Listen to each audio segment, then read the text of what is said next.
ropes are released, the crews are readied, and for the first time, all 8 of these Orca-class patrol vessels slip off to sea together. Having everything ready to go and functional out at sea all at once takes a massive amount of effort. The Royal Canadian Navy vessels got up and running between 2006 and 2008, and typically at least one of them is out of commission for maintenance or repairs.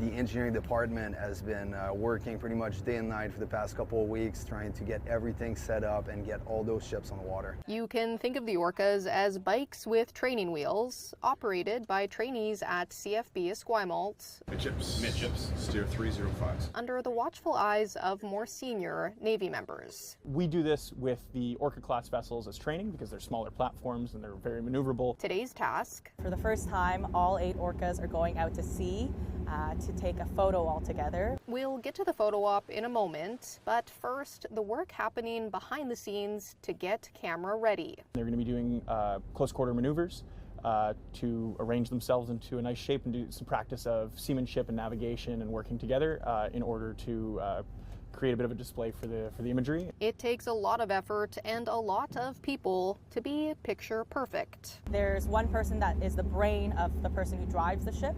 There's also the person, we call them the helms, and they're the person who physically drives the ship with the wheel. There's also a lookout, a cook, and the office of the watch running the show. You are broken and unreadable, over. They're interpreting command signals and creating navigation plans based on what they hear. It's sort of like doing ballet with ships at sea, basically, but there's a lot more math involved. If you get the math wrong, the consequences can be a lot more serious than a rolled ankle. To be able to demonstrate our strengths when it comes to our training capabilities is phenomenal. There are roughly 150 people working the vessels, many of them hired within the past few years. It's at 59.4. I want to say it's about 1 out of every 2 person in there is a trainee right now. More trainees are needed. The Canadian Armed Forces says recruitment has been lagging.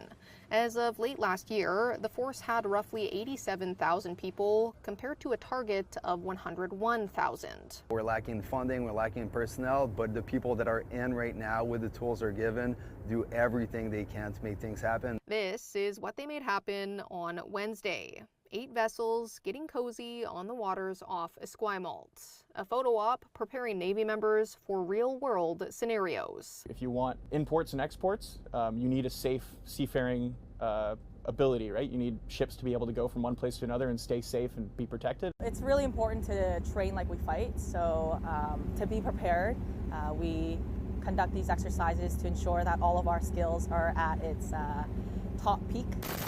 Bringing their vessels and crew closer together as they sharpen those skills shoulder to shoulder.